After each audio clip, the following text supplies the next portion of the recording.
네, 안녕하십니까. 조도입니다. 자, 이번 시간에는 데이터 통신, 정보통신 9번째 시간 정보통신망에 대해서 알아보도록 하죠.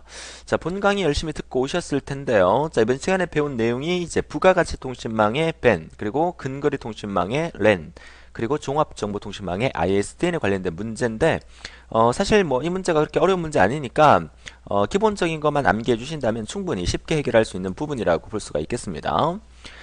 자, 우선 가장 핵심 키워드가 1번 문제가 공중통신 사업자, 뭐 KT 같은 사업자로부터 회선을 대여받아서, 임대받아서 또는 임차하여 이런 말이 잘 나오고요.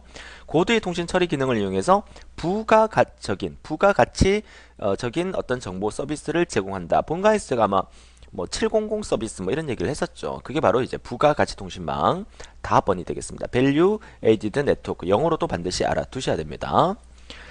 자, 이어서 2번 문제 역시 통신회선을 직접 보유하고 임대하여 사용하여, 뭐 이 그림이 나오지 않더라도 뭐 임대란 말 나왔기 때문에 바로 벤이라는 사실은 우리가 쉽게 알 수 있지만, 벤의 계층은 전송 계층, 네트워크 계층, 통신 처리 계층, 그리고 정보 처리 계층으로 구분한다는 것도 같이 알아두셔야 된다고 말씀을 드립니다. 자, 3번 문제 역시나 부가가치 통신망의 기능이 아닌 것은, 부가가치 통신망의 기능은 교환 기능이 있습니다. 그리고 통신 처리 기능이 있고요. 정보를 처리하는 기능이 있습니다. 메시지를 저장하는 기능은 없죠. 정답은 라번이 되겠고요. 4번 문제 역시 부가가치 통신망의 통신 처리 기능으로서 회선을 제어하고 또 접속 등의 통신 절차를 변환하는 기능을 갖고 있는 게 뭐냐? 이게 통신 절차란 말 자체가 우리가 통신 규약, 통신 규범을 의미하는 거죠. 프로토콜 변환의 가본이 되겠습니다. 자, 5번 문제는 자, 부가가치 통신망이 제공하는 네 가지 기능의 큰 분류에 속하는 게 아닌 것은, 네 가지의 큰 분류가 우리가 전송 기능, 교환 기능, 그리고 정보 처리 기능, 이렇게 우리가 정리를 하고 있죠. 자, 자주 나오니까 우리 교재를 잠깐 한번 볼까요? 자, 앞으로 넘어가서 부가가치 통신망의 기능의 첫 번째 7.1 단원의 첫 번째 페이지 맨 밑에 갈로 3번에 보시게 되면, 첫 번째가 전송 기능, 이게 이제 전송 계층을 의미하는 거고, 두 번째가 교환 기능, 네트워크 계층, 세 번째가 통신 처리 기능, 통신 처리 계층, 그 다음에 통신 처리 계층에는 이제 축적 교환 기능과 그리고 변환 기능으로 구분하고, 그리고 마지막 정보 처리 기능까지 있다는 거, 요 네 가지를 정확하게 알아두셔야 되겠다라고 말씀을 드립니다. 자, 6번 문제는 부가가치 통신망이 제공하는 기능으로서 정보 처리 기능에 속하는 것은이라고 물었죠. 정보 처리 기능에 속하지 않는 것은이라고 물었죠. 자, 정보 처리 기능은 데이터베이스를 구축할 수 있어야 되고, 또 정보를 검색할 수 있는 서비스도 가능해야 되고, 소프트웨어도 개발해야 되는 부분이겠죠. 아닌 것은 프로토콜의 변환이 정보 처리 기능에 속하지는 않죠. 정답은 라번이 되겠습니다. 자, 이어서 좁은 의미의 부가가치 통신망이 제공하는 기능에 속하는 게 아닌 것은, 자, 역시 부가가치 통신망이니까 어떤 정보를 여러분한테 전송해야 되고, 또 교환 기능이 있어야 되고, 역시 통신 처리 기능, 그리고 정보 처리 기능이 있어야 되겠죠. 아닌 것은 가번이 되겠습니다. 자, 결국 부가가치 통신망에 관련된 7.1 단원의 문제를 풀어보니까 어떤 부분에서 문제가 출제되고 있다라는 부분이 확실히 개념이 잡히시죠. 자, 그 부분 위주로 정리를 잘 해주셔야 되겠다라고 말씀을 드리고요.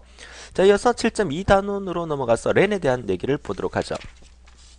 자, 랜은 로컬 에리어 네트워크의 약자로서 근거리 통신망을 의미하는 겁니다. 가까운 거리에서 이제 통신을 하는 거죠.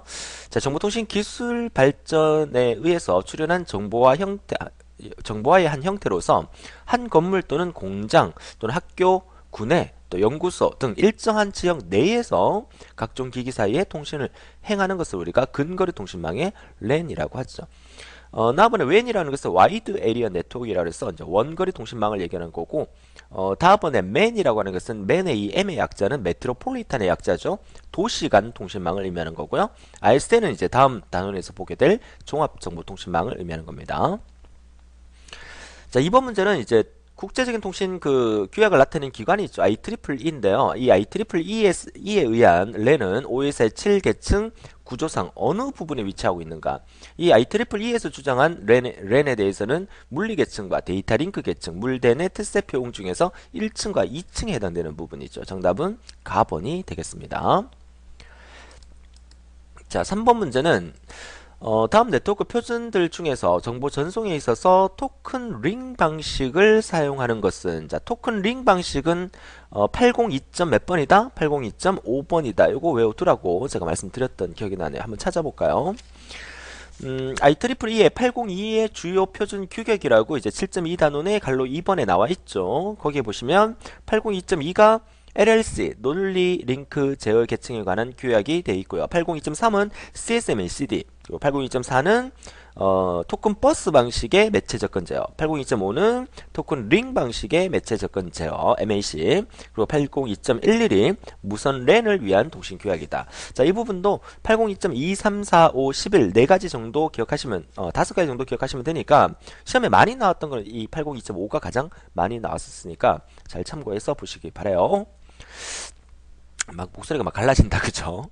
자, 4번 문제는 자, 로컬 에리어 네트워크 역시 랜에 대한 설명 중 옳지 않는 것은 그랬습니다. 자, 단일 건물 내에 설치되고 패킷 제한이 최소화되고 확장성과 재배치가 용이하다는 말. 그 랜이라는 것은 이제 그 먼 거리까지 안 되기 때문에 이 확장성이 용이하다는 말 좀 거리가 있고요.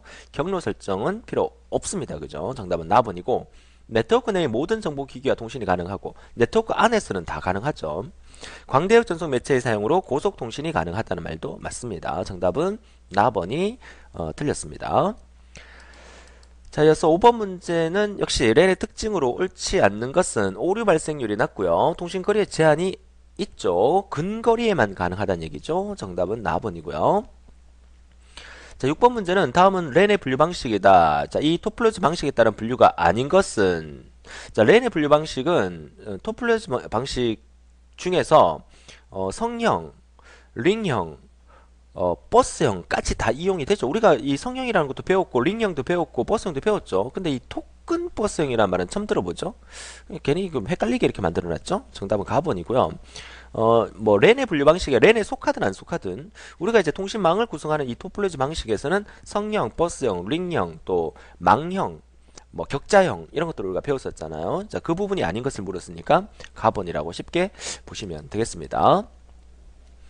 자, 7번 문제는 랜을 분류할 때 역시나 매체 접근 방식 MAC 방식이죠. MAC 방식에 따른 분류에 해당하지 않는 것은 CSMA/CD 방식, 토큰링 방식, 토큰 버스 방식 기억하시죠? 정답은 라번이고, 이거 틀린 답으로 잘 나오는 거 제가 뭐라 그랬어요? CDMA가 틀린 답으로 잘 나와요. 왜냐하면 얘가 틀린 답으로 나오는 게 얘랑 헷갈리게 하기 위해서 틀린 답으로 잘 나오거든요. 그래서 랜의 매체 접근 방식에서는 CSMA CD 방식이지 CDMA 방식은 여러분 들고 다니는 핸드폰을 사용하는 방식을 의미하는 거예요. 그래서 틀린 답으로 요것도 잘 나오고 또 LLC 이런 것도 틀린 답으로 나오니까 잘 기억해 두시고 맞는 거는 요 세 가지를 외워 두시는 게 더 중요하겠죠.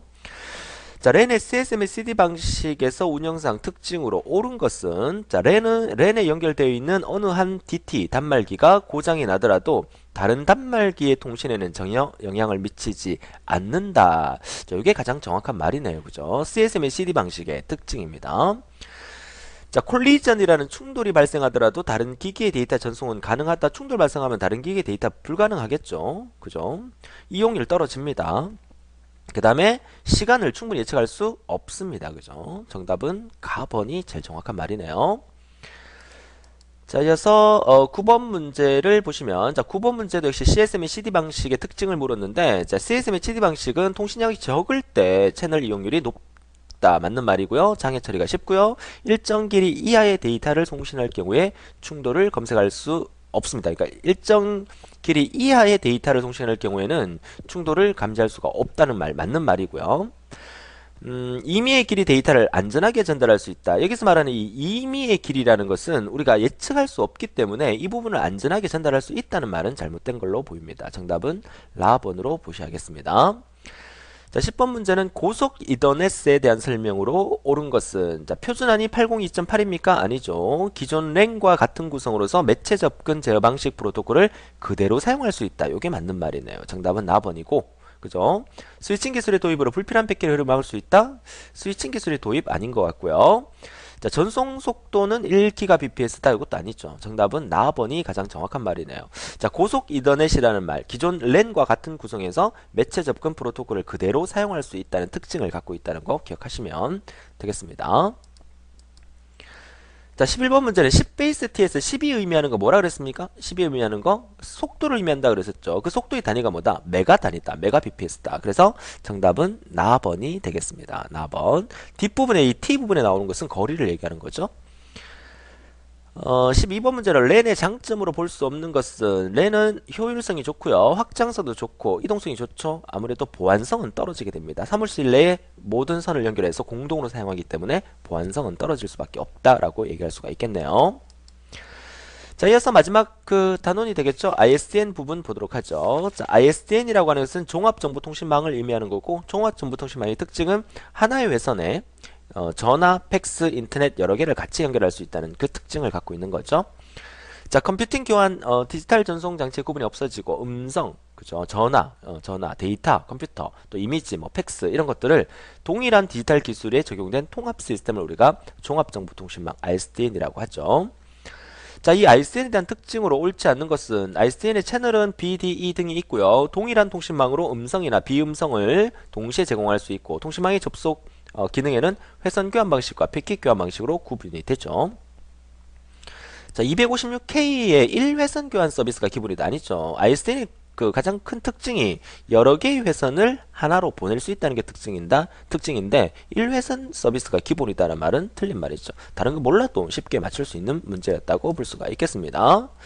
자, 마지막 문제 보도록 하죠. 다음 중 ISDN에 대한 설명으로 틀린 것은, 설명이 아닌 것은, 자, 음성, 비음성 서비스를 포함한 광범위한 서비스 제공하고요. 음성 신호와 컴퓨터 단말기에 사용되는 신호, 그리고 TV의 영상 신호 등을 역시나 하나의 통신망으로 연결 가능하다. 결국 여러 개를 하나로라 말이 들어가 있죠. 다음번도 데이터베이스 정보 처리 기능의 이용 범위가 넓어지게 되어 통신의 이용의 가치가 높아졌고요. 서로 다른 여러 서비스의 공유를 할 수 있는 아날로그망 아니죠. ISDN은 요 D의 약자가 데이터, 디지털의 약자입니다. 그죠? 정답은 라번이 되겠죠. 그러니까 잘 몰라도 이렇게 엉뚱하게 이렇게 생뚱맞게 이렇게 이런 단어가 나와요. 그러니까 문제를 또박또박 집중해서 끝까지 읽어주신다면 충분히 여러분들이 쉽게 해결할 수 있겠고요. 혹시나 높아심에서 하는 말인데 여러분들 중에서 혹시 국가기술 자격증 시험을 이 정보 처리를 준비하면서 또는 사무자동을 준비하면서 처음 치시는 분들이 계시면 시험장에 가면 이런 경우가 좀 많습니다. 어떤 경우가 많냐면 우리 정보 처리 시간은 거의 한 그 2시간 가까이 됩니다. 그죠? 필기도 그렇고 실기도 그렇고. 그러면 국가기술 자격 시험 규정상 시험 시간의 절반 이상이 지나면 다 한 사람은 나가도 돼요. 그쵸? 근데 한 2시간 시험을 기준으로 한다면 우리가 100문제를 풀어야 되는데 1시간 동안 100문제를 다 푼다.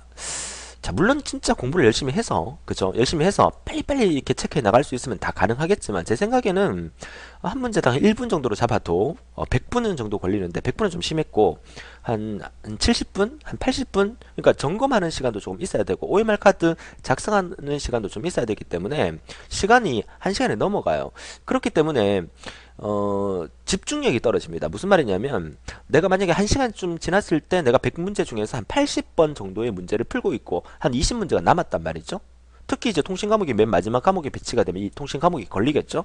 그러면 한두 명씩 나가기 시작한다는 거죠. 강의를 제대로 안 듣고 정보 처리가 어떤 시험인가 한번 쳐보자 해서 그냥 공부도 안 하고 온 학생들이 있어요. 그런 학생들은 한 30분 만에 다 찍고, 그죠? 그리고 자죠. 자다가 시간이 더 감독관이 나가도 된다 하면 그때서야 주섬주섬 일어나서 막 나가요. 나갈 때 되게 막 시끄럽게 덜컹덜컹 그러면서 나간단 말이죠. 그런 부분 때문에 여러분들이 집중력이 떨어져서 뒷부분의 문제를 제대로 못 풀면 안 되겠죠. 그래서 저는 시험 치러 가기 전에 제가 특강으로 또 이런 얘기도 또 해드리겠지만 시험장에 가면요. 처음에 이제 감독관이 나가라는 사인이 나오기 전까지는 편안한 마음으로 문제를 푸세요. 그리고 이제 감독관이 이제 나가도 된다라고 사인을 보내잖아요. 그럼 학생들 한 명씩 나갈 거 아니에요. 그때부터는 머리를 쥐뜯고 이렇게 감싸고 귀를 막을 수 있으면 귀를 막고 엎드려서, 그죠? 문제에만 집중해서 남은 문제를 풀 수 있는 그런 것도 하나의 전략이 되는 겁니다. 그쵸? 그런 집중력 때문에 한 문제를 더 틀리게 되면 그쵸? 그 큰 이변이 발생할 수도 있으니까 시험장 환경도 상당히 중요하고 무더운 여름에 시험 치시는 분들은 아무래도 좀 이렇게 시원한 거 좀 챙겨 가시고 그 물 같은 거, 얼음물 같은 거, 또 좀 추운 날, 쌀쌀한 날에 또 시험 치시는 분들은 따뜻한 거 좀 챙겨 가시고, 그죠? 무릎 담요 같은 거, 뭐 한여름에 질 때 필요 없겠지만, 그러니까 그런 거 챙겨 가셔서 나름대로 그 컨디션, 뭐 수능 시험 치는 것도 아니지만 사실 국가기술 자격증 시험이지만 그래도 그날의 컨디션에 따라서 모든 게 많이 달라질 수 있기 때문에 그런 것들도 꼼꼼하게 챙겨주는 여러분들이 되셨으면 좋겠고, 시험 치기 직전에 제가 특강으로 시험장 유의사항에 대해서 한번 더 올려드리도록 하겠습니다. 자, 이렇게 해서 이제 데이터 통신, 정보 통신 9강을 마치고, 자, 다음 시간에 10강, 마지막 강의죠. 인터넷, 뉴미디어, 멀티미디어. 다음 10강에서는 제가 본 강의에서 좀 이렇게 이벤트를, 마지막, 우리 전체 정보 처리 또 마지막 수업이기 때문에 이벤트를 조그만하게 준비를 했어요. 강의 끝까지 들어주시고, 또 감동을 한번 느껴보시고, 또 다음 문제풀이 시간에도 더 힘찬 모습으로 또 뵙도록 하겠습니다. 그동안 너무 고생 많으셨고요. 마지막 강의에서 더 파이팅 하면서 뵙도록 하겠습니다. 수고하셨습니다.